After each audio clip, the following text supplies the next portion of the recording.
कहानी की शुरुआत एक छोटे, सुनसान और अजीब से टाउन से होती है, जहां शाम ढलते ही एक आदमी हाथ में घंटी बेल बजाता हुआ सड़कों पर निकल आता है। ये इस टाउन का शेरिफ बॉयड है। बॉयड एक फादर फिगर है जो हर किसी का ख्याल रखता है और सबको वक्त पर घरों के अंदर बंद होने का इशारा दे रहा है। क्यों? क्योंकि यहाँ रात का मतलब मौत है। सब लोग अपने घरों को लॉक कर लेते हैं। हर दरवाजे पर एक अजीब सा लकड़ी का टैलिस्मैन तावीज लटका है। रात होती है और दरख्तों के पीछे से इंसानी शक्लों वाले मॉन्स्टर्स निकल आते हैं। उनके चेहरों पर एक खौफनाक झूठी मुस्कुराहट है। एक घर में एक छोटी बच्ची खिड़की के पास जाती है।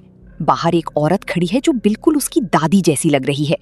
बच्ची प्यार और धोखे में आकर खिड़की खोल देती है और अगली सुबह उस बच्ची और उसकी माँ की इंतहाई बुरी हालत में लाशें मिलती हैं। उन्हें पूरी तरह चीर फाड़ दिया गया था। इस गलती की सजा बच्ची के बाप को मिलती है, जिसने कल रात शराब पी थी और फैमिली को प्रोटेक्ट नहीं किया था। सजा के तौर पर बॉयड उस आदमी को रात के वक्त एक लकड़ी के बॉक्स में अकेला बंद कर देता है और रात को मॉन्स्टर्स उस बॉक्स के अंदर उस शख्स का क्या हाल करते हैं, ये सोचकर ही रोंगटे खड़े हो जाते हैं। वहीं दूसरी तरफ मैथ्यूज फैमिली अपनी आरवी बड़ी गाड़ी में सफर कर रही है।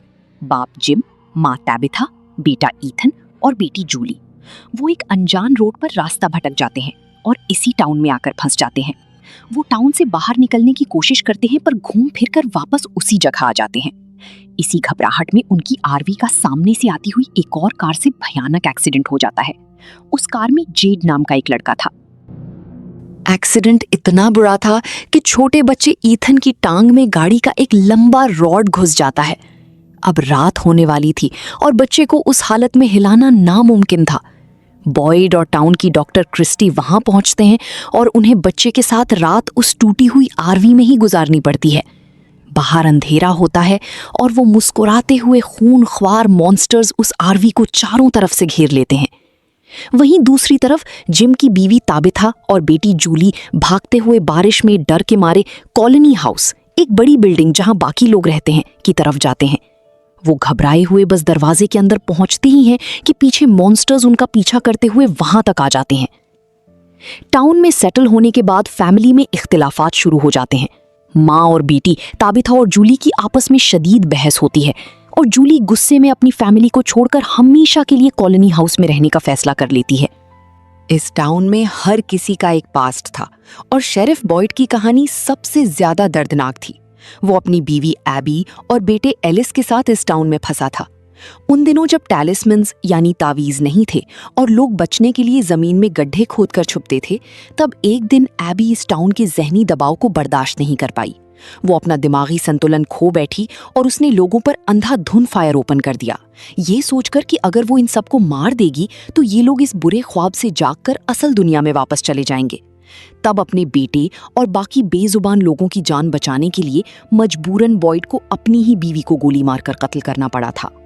कॉलोनी हाउस को चलाने वाली स्ट्रॉन्ग और गुस्से वाली औरत डॉना देखने में पत्थर लगती थी, पर अंदर से टुकड़ों में बिखरी हुई थी। वो एक बार रोती हुई अपनी खौफनाक कहानी सुनाती है कि जब वो और उसकी बहन हंटिंग यानी शिकार करते हुए गलती से इस टाउन में दाखिल हुए थे। उन्हें यहाँ का असूल नहीं पता था। रात के अंधेरे में उनका सामना एक मुस्कुराते हुए मॉन्स्टर से हुआ। डॉना तो वहां से किसी तरह भाग निकली और एक झाड़ी में छुप गई, लेकिन उसने अपनी आंखों के सामने उस दरिंदे को अपनी बहन का खून पीते और उसे बेदर्दी से चीरते हुए देखा था। ये मंजर डॉना के दिमाग में आज भी एक नासूर की तरह छप चुका था। इस सब डर और खौफ के बीच एक और राज भी था, एक छोटा अनजान सफेद कपड़ों वाला बच्चा, द बॉय इन वाइट। जब नया बच्चा ईथन इस टाउन में आता है तो उसे अक्सर ये बच्चा दूर से खड़ा नजर आता है, बिल्कुल वैसे ही जैसे सालों पहले विक्टर को अपने बचपन में इस टाउन में नजर आया करता था। हैरत की बात ये थी कि ये बच्चा सिर्फ इन्हीं दोनों को नहीं बल्कि जंगल की उस खौफनाक आखिरी रात में सारा और बॉयड को भी दिखता है। जब सारा और बॉयड रेडियो टावर यानी लाइट हाउस की तलाश में जंगल की गहराई में रास्ता भटक जाते हैं और मौत उनके सामने होती है, तब यही सफेद कपड़ों वाला बच्चा आकर उन्हें इशारा करता है और एक फारअवे ट्री यानी जादुई टेलीपोर्ट दरख्त की तरफ ले जाता है। ये बच्चा इस टाउन का सबसे पुराना और ना सुलझने वाला राज था। लेकिन इस टाउन का सबसे बड़ा और दिमाग हिला देने वाला राज तब खुलता है जब ताबिथा को टाउन के एक स्टोरेज रूम में एक पुराना ब्रेसलेट कंगनी मिलता है। ये वही ब्रेसलेट था जो ताबिथा ने 20 साल पहले खुद अपने हाथों से बनाया था और उससे खो गया था। ये यहाँ इस अनजान टाउन में कहाँ से आया? यानी ये जगह लोगों की माजी पास्ट से जुड़ी हुई थी। इस टाउन में सारा नाम की एक लड़की भी है जिसे दिमाग में खौफनाक आवाजें आती हैं। सारा बाद में बताती है कि इन आवाजों ने उसे पहले ही बता दिया था कि 2 गाड़ियों की टक्कर होने वाली है। ये आवाजें सारा को कंट्रोल कर रही हैं और उसे टाउन के लोगों को मारने पर मजबूर करती हैं। जब सारा अपनी दिमागी आवाजों के असर में आकर टाउन में लोगों को नुकसान पहुंचाती है, तो फादर खत्री यानी पादरी उसे पकड़कर अपने चर्च के बेसमेंट में कैद कर देता है। वो सारा से सच उगलवाना चाहता था, लेकिन सारा अचानक उसे एक ऐसी बात बताती है कि पादरी के पैरों तले जमीन निकल जाती है। सारा उसे बताती है कि मुझे उन आवाजों ने बताया है कि जब तुम इस टाउन में पहली बार आए थे तो तुमने जमीन के अंदर अपना एक बैग दबाया था। ये एक ऐसा राज था जो इस टाउन में फादर फतरी के अलावा कोई जिंदा इंसान नहीं जानता था। जिसके बाद पादरी को यकीन आ गया कि सारा दिमागी तौर पर पागल नहीं, बल्कि इस जंगल की कोई शैतानी ताकत असल में उससे बातें कर रही थी। जीट जो दूसरी कार से बचा था, वो इस अजीब दुनिया को मानने को तैयार ही नहीं था। एक दिन वो रास्ता ढूंढने के लिए जिम मैथ्यूज के साथ जंगल में एक अजीब दरख्त के पास जाता है। वहां अचानक जीट को एक खौफनाक हेलुसिनेशन ख्याल आता है। वो देखता है कि दरख्त की शाखों से खून में लथपथ लोगों की लाशें लटकी हुई हैं और खून टपक रहा है।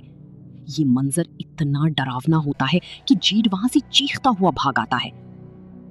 इस अजीब टाउन में जेड जहां भी जाता उसे एक अजीब सा सर्कल वाला निशान नजर आता था जो उसके दिमाग पर हावी हो चुका था। एक दिन डाइनर में केनी की माँ टियान चेन जेड को स्टोर रूम में रखी एक बहुत पुरानी और खुफिया बुक दिखाती है। इस बुक को जब जेड खोलता है तो उसके होश उड़ जाते हैं, क्योंकि उसके पेजेस पर बिल्कुल वही सर्कल वाले अजीब निशान बने हुए थे जो उसे ख्यालों में दिखते थे। ये इस बात का सबूत था कि जो कुछ जेड के साथ हो रहा है वो कोई वहम नहीं, बल्कि इस टाउन का कोई बहुत पुराना और गहरा राज है जो सालों से चला आ रहा है। जेड को उस पुरानी बुक या जर्नल में जो तस्वीर मिलती है वो दरअसल इस टाउन के सबसे पुराने रेजिडेंट विक्टर की बचपन की तस्वीर थी। लेकिन उस तस्वीर में विक्टर अकेला नहीं था, उसके साथ एक और आदमी खड़ा था जिसका नाम क्रिस्टोफर था। इस तस्वीर के पीछे एक बहुत खौफनाक राज छुपा था। ये बुक और इसमें बनाए गए सारे सर्कल वाले निशान दरअसल इसी क्रिस्टोफर ने बनाए थे। बहुत साल पहले जब विक्टर एक छोटा बच्चा था, क्रिस्टोफर इस टाउन का एक बहुत अच्छा और हंसता खेलता इंसान हुआ करता था। तस्वीर में उसके हाथ में एक वेंट्रिलोक्विस्ट पपेट या गुड्डा भी होता है। लेकिन फिर अचानक क्रिस्टोफर को हर जगह वही सर्कल वाले निशान नजर आने शुरू हो गए जो अब जेड को दिख रहे थे। इस निशान की ढूंढ में क्रिस्टोफर पागल हो गया और फिर उसने टाउन के लोगों के साथ एक बहुत भयानक कत्लेआम किया। यही वजह थी कि जब विक्टर ने जेड को वही निशान ढूंढते हुए देखा तो वो शदीद डर गया था, क्योंकि उसे लग रहा था कि जेड भी क्रिस्टोफर की तरह पागल होकर सबको मार देगा। बॉयड का राइट हैंड मैन और टाउन का जवान डेप्यूटी केनी एक बहुत नरम दिल लड़का था। वो टाउन की अकेली डॉक्टर क्रिस्टी से बेइंतहा मोहब्बत करता था। लेकिन ये रास्ता आसान नहीं था, क्योंकि क्रिस्टी असल दुनिया में अपनी फियांसे, जिससे उसकी शादी होने वाली थी, को पीछे छोड़ आई थी और अभी तक उसे भूल नहीं पाई थी। केनी इस हकीकत को जानता था, इसीलिए वो अपनी मोहब्बत का इजहार तो खुलकर नहीं करता, पर हर मुश्किल और खतरनाक वक्त में किसी साये की तरह क्रिस्टी की हिफाजत के लिए उसके साथ खड़ा रहता था।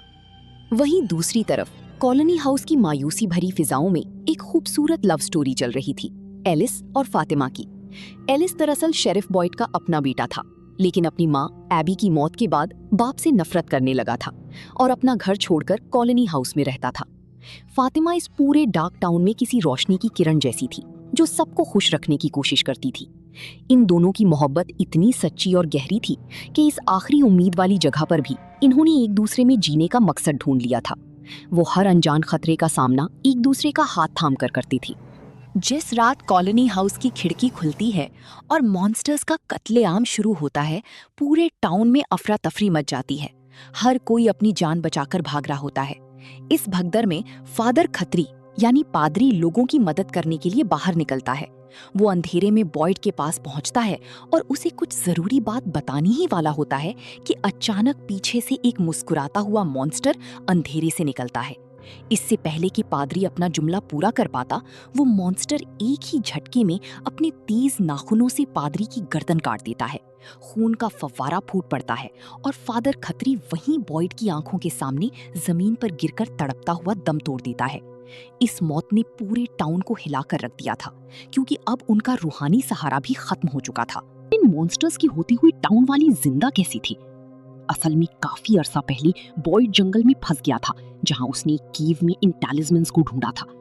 वहां उसने देखा कि जिन दरवाजों पर ये लकड़ी के तावीज हैं, मॉन्स्टर्स वहां नहीं आ सकते।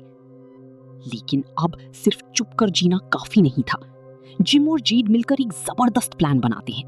वो कॉलोनी हाउस की छत पर एक रेडियो टावर बनाते हैं ताकि बाहर की दुनिया को सिग्नल भेज सके। टैबिथा अपने घर के बेसमेंट में अकेले खुदाई शुरू कर देती है ताकि पता लगाए कि इस टाउन में जमीन के नीचे बिजली की तारें कहां से आ रही हैं। आखिरकार टावर की मेहनत रंग लाती है। रेडियो काम कर जाता है और सिग्नल कनेक्ट हो जाता है। जिम खुशी से रेडियो पर हेलो बोलता है। दूसरी तरफ से एक आवाज आती है, लेकिन ये आवाज किसी रेस्क्यू टीम की नहीं थी। वो अनजान आवाज जिम का नाम लेकर इंतबाह करती है। जिम, तुम्हारी बीवी को वो गड्ढा नहीं खोदना चाहिए था। जिम के होश उड़ जाते हैं। इसका मतलब था कोई उन्हें लगातार देख रहा है। ठीक उसी वक्त टैबिथा बेसमेंट में खोदते खोदते जमीन फटने से नीचे गिर जाती है, सीधा जमीन के अंदर उस खौफनाक केव में जहां वो तमाम मॉन्स्टर्स दिन के वक्त सोते थे। इन सब वाकयात के दौरान जब पूरा टाउन इस रेडियो सिग्नल के सदमे में था, रात के अंधेरे में टाउन के डाइनर के बाहर अचानक एक नई बड़ी सी पैसेंजर बस आकर रुकती है, जिसमें ढेरों और अनजान लोग सवार थे। और बस यहीं पर ये कहानी अपनी सबसे बड़ी सस्पेंस पर खत्म हो जाती है। अगर आप जानना चाहते हैं यहाँ सब लोग कहाँ से आए और क्या यहाँ से निकल सकेंगे, तो कमेंट में नेक्स्ट 3 सीजन के लिए यस लिखें।